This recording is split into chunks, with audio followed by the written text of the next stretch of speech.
Welcome to our virtual Jane's Walk. We're a family of four living in Old Ottawa East. We are Anthony, Rebecca, Rowan, and I am Bria. And Rowan and I have lived elsewhere in recent years, but we have been tempted to move back to the neighborhood. Since we moved to Old Ottawa East over 20 years ago, much has happened to make this a more interesting and easier place to live, with many of our needs met within a 15-minute walk from our door. So the idea of a 15-minute community, and it's an important theme in Ottawa's new official plan, which is under development, but we find this term can be a little bit abstract or jargony. So we just want to look at our neighborhood, which we think is a great example of a 15-minute neighborhood. It's not that there haven't been controversies along the way, but less than you might expect given the pace and scale of change that we've seen in Old Ottawa East. So for residents concerned about how we will accommodate ongoing significant population growth in Ottawa in ways that really make our city and its communities more sustainable and healthy and affordable and diverse and all that good stuff, we think that there are some valuable lessons that can be learned from Old Ottawa East's experience. So the first part of this Jane's Walk will look at different ways that increased density has been accommodated, both historically and more recently, and the second half will show some of the amenities and benefits that have come along with a larger population. Our neighborhood already has some really good bones to support intensification and evolution. We've got the canal and the Rideau River, which create kind of an island feel in our community. We've got a good street network. We've got a good range of land uses and housing types. We've got Main Street as a spine. We've got some institutions that are really important to us. And so that provides a good foundation to support and attract the ongoing development that's helping our community continue its evolution towards being more of a 15-minute community. We've provided a little key map here, so if you want to get out in the neighborhood and do our walk, that's there. So let's begin. We're on Drummond Street near Clegg, in front of the house where Bria and Rowan grew up and where Anthony and I and sometimes Rowan still live. Our home is in a co-housing development called Terra Firma. You can see that between the two original triplex buildings, we've built a 3-story infill. We wanted to configure the addition with a one-level barrier-free unit on the ground floor that would permit aging in place, an apartment above, and a basement common space below for everyone else to use. To do this, we needed to apply for a zoning amendment to permit an apartment building, even though every unit has its own door at ground level. This was costly, complicated, and time-consuming. So that's example number 1 of a significant barrier to small-scale intensification. But here we are in our beautiful shared backyard, which was largely a jumble of Manitoba maple saplings and fences when we moved in, and it demonstrates the quality that can be achieved in relatively small spaces in the urban core. Everything else you'll see is within about a 15-minute walk from here. So we've come just a block north on Drummond Street, and we're standing in front of my personal favorite building in our community, which is obviously not an architectural standout. It's not a beautiful building, but it's where my sister lives, and she can afford to live here because it's a rental apartment. So as you start to look around Old Ottawa East, particularly north of Clegg, you'll start to notice all sorts of multifamily housing, like my building, that fits into the neighborhood really well because, it's always been there. And of course, building science and market trends will evolve, so you're not going to see exactly the same thing. But I think these sorts of historical buildings provide a really good precedent for how new infill can fit into our neighborhood. I'm just putting my planner hat on for a second because I do work as a planner. Our current planning system makes it very challenging to build these kinds of multifamily homes and much easier to build low-density housing. So, for example, you actually couldn't build my building today under the current zoning. It's been downzoned at some point in the past. So this is not just about adding density. It's about providing more choice and allowing a greater diversity of household types so that students, singles, young couples, seniors, and people of all incomes and backgrounds can live in the same community, close to work and great amenities. This is the same apartment building in the summer, a tribute to the importance and power of landscaping, but also to the fact that this building, as Bria has just alluded to, is really well scaled to the street and to the surrounding single-family homes and duplexes. So just to illustrate the consequences of the current planning and zoning system that we have, this second image is a single-family home under construction on Echo Drive south of Clegg, and it's on a lot that's the exact same size as my building, and the building footprint is a very similar size, but this home will only ever house one family rather than the 11 who live in my building. And that's partially because this lot, like a lot of Old Ottawa East, is zoned R1, which is a zone that only allows single-family housing. And only a relatively small chunk of Old Ottawa East is actually zoned R4, which allows gentle density in the form of low-rise apartments and similar types of building form. Bria just mentioned the large single-family home on Echo Drive. This apartment building is also on Echo, but north of Clegg Street. So remember we mentioned that we had to apply to change the zoning for our building to allow for one additional unit. This stretch of Echo north of Clegg is the only other R4 zone in our immediate neighborhood. So again, unlike Bria's building, this apartment actually conforms to existing zoning. You can also see that it's a small apartment building that fits quite nicely beside the adjacent single-family homes. I find that landscaping and trees make a huge difference to the quality of a streetscape. Of course, landscaping and especially trees take a long time to establish. The two apartment buildings we've shown here were built over 40 years ago. New construction inevitably looks pretty raw for a while, but with good landscaping, it can fairly quickly start to contribute to a green and appealing streetscape. It also, of course, really helps to protect mature trees where possible.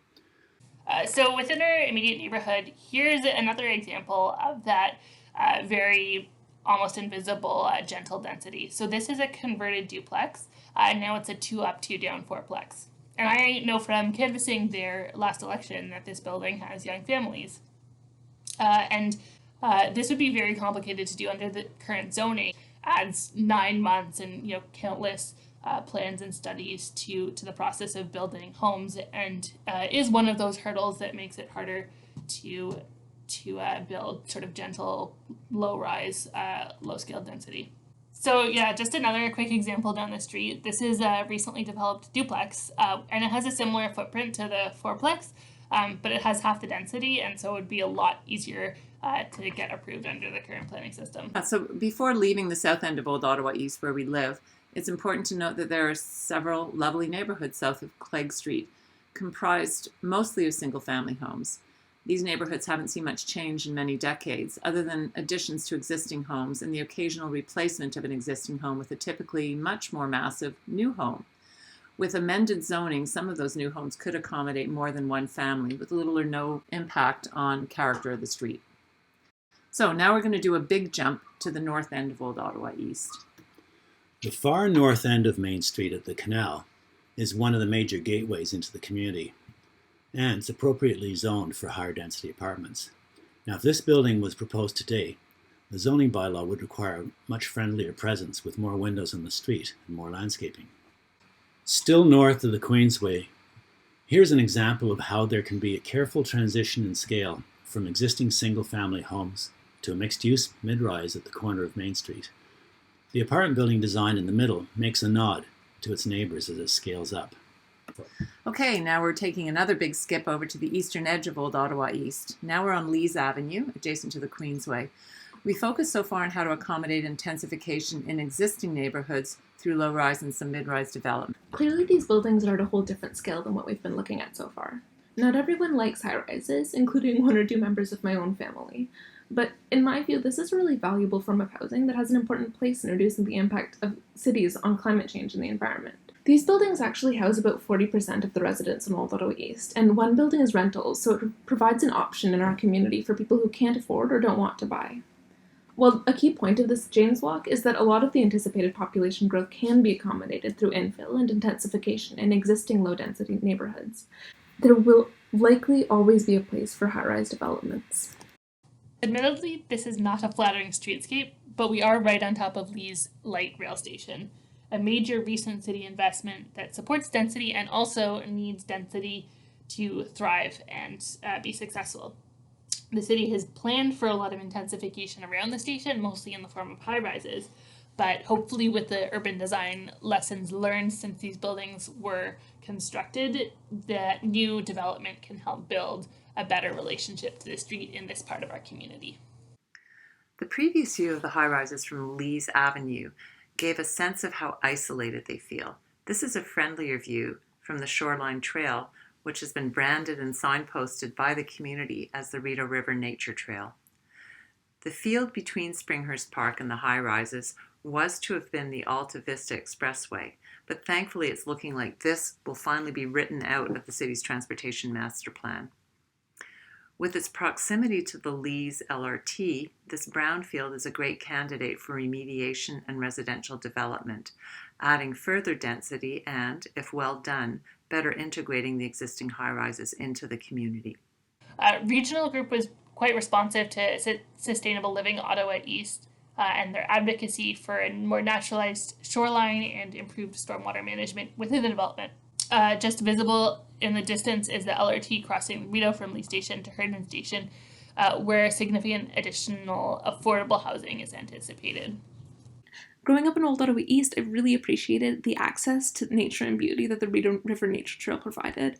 And I have an even stronger connection to it because I know how hard my mom and other people in SLO worked to improve the ecological health and awareness of this trail.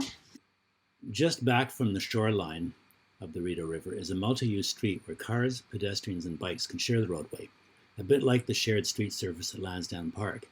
This also ensures public access versus privatization of the river shoreline. The new seniors residence you see in the distance gives an opportunity for at least some residents in Old Ottawa East to stay in their community as they age. What's now called Greystone Village was a very large piece of institutional land with an historic religious residence. It was purchased by Regional Group from the Oblates of Mary Immaculate about 8 years ago. At the same time, Domicile purchased the adjacent property of the Sisters of the Sacred Heart, and the total area was close to 12 hectares, which is pretty huge in the urban core. And so here we're looking along a sweep of Regional's townhouses up to the Domicile condominium built at Main Street. Our community association was very proactive in shaping the outcome of this development, and the result is a fairly strong sensitivity to fitting with existing community and providing benefit. Fully built out, it'll provide almost 2,000 units of housing later. The highest at 9 stories and a 6-story rental apartment building is to be built on Main Street. I think Regional Group actually proved to be a pretty responsive developer with a desire to do good city building. And the relatively good relationship between the community and the developer actually saved Regional time and therefore money in getting the approvals required. Greystone Village has amenities that benefit the whole community. It provides diversity of choice in housing types and adds the population that's going to be needed to support the retail on Main Street. At about 160 units per hectare, Greystone is almost 5 times the minimum density for greenfield development and is, about 3 times as much as a lot of the greenfield development you see. So here's those same domicile buildings, but viewed now from Main Street. This is a chance to also mention the really important Complete Streets makeover of Main Street, which was completed about 3 years ago. Note that there's a wider sidewalk, segregated bike lanes, and some recessed parking. Also note the street trees, which don't look like a very significant feature now, but they're planted into silvicells, which is a system that affords a much larger volume of soil, interconnection between roots, and better irrigation for a healthy canopy in the future. The new development is scaled down at the edges where it meets the existing neighborhood, with living spaces opening to the street. And when the landscaping matures, these buildings can make good neighbors. All right, so this is a rendering done by Regional Group to show the Main Street frontage of the Greystone development when it's fully built out. And one of the really key features is this so-called Grand Allée with its view back to the Des Châtelet building. So it'll be an important public space, a linear park in the development that can host a number of community events, including the Main Farmers Market, which was started by the community over a decade ago. Over the next couple of months, community reps will have a chance to work with Regional and the city to further develop the concept for the park. Just as important is the fate of the Des Châtelet building.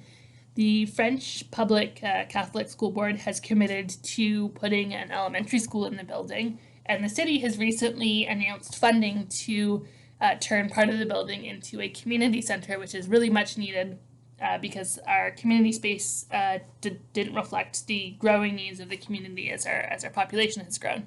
And finally, there's the possibility that this building can accommodate some affordable housing, which is much needed in our community.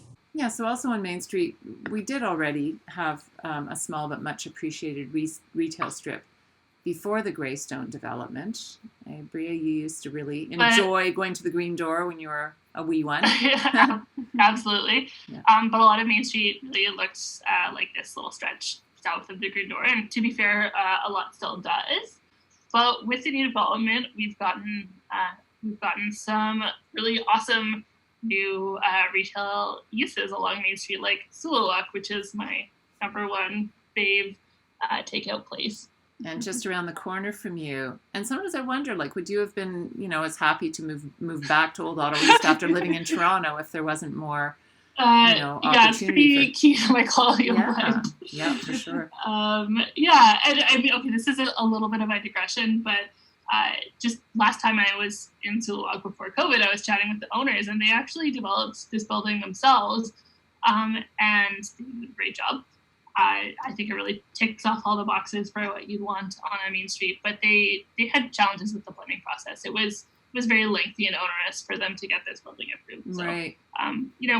When you just have small independent companies or businesses that are trying to work through this process, it can really stifle a lot of potential. Yeah, so a bit of a theme. That's been a bit of a theme here, is that there have been real impediments to the kinds of things that we want to see happening. Yeah. And we have seen a lot of great stuff happen with the domicile building. We've got a Happy Goat coffee, which is super on trend, and our new grocery store. Right. And also some interesting service providers, physiotherapy and dental and so on. So, yeah. Mm-hmm. Yeah. And I mean, I can say that from a little bit from my day job experience, it can be hard for owners to find retail tenants like this. So I think the fact that there are so many new tenants in this building and along Main Street really speaks to the quality of our community. Mm-hmm. Institutions can also be really important partners in a healthy neighborhood. St. Paul University, for example, has been a generous partner to the community, including hosting Old Ottawa East's first community garden, which is now going into its 13th season, and allowing us to set up the very successful main farmers market in the parking lot. The Ottawa Children's Garden is another Old Ottawa East success story. The community worked really hard with the city to transform a park, technically a park at the corner of Clegg and Main, but one that was pretty bleak and underused, into a really well-loved community gathering space. And I think it's a really core lesson of what we have to do to make sure our neighborhoods still stay green and lovable and livable as we accommodate more density, as we have to look for these underused green spaces and really transform them into places that work hard for us. As you've picked up on this Jane's Walk, we have a pretty active and effective community association, but that shouldn't be a prerequisite for ensuring that increased density comes along with better amenities for all residents. And finally, if you can't find what you want in our neighborhood, there's the new pedestrian bridge over the canal connecting to NCC Parkland, Lansdowne Park, Bank Street shopping, and amenities like that. The bridge also reinforces social cohesion, as neighbors often meet each other and stop for a chat while enjoying the view. This bridge is another example that the case for investment in infrastructure is made stronger in communities with more density. We hope you enjoyed this walk with us. It seems likely that Ottawa will only become more accepting of intensification and have a better understanding of its benefits and how to maximize them by residents talking to residents.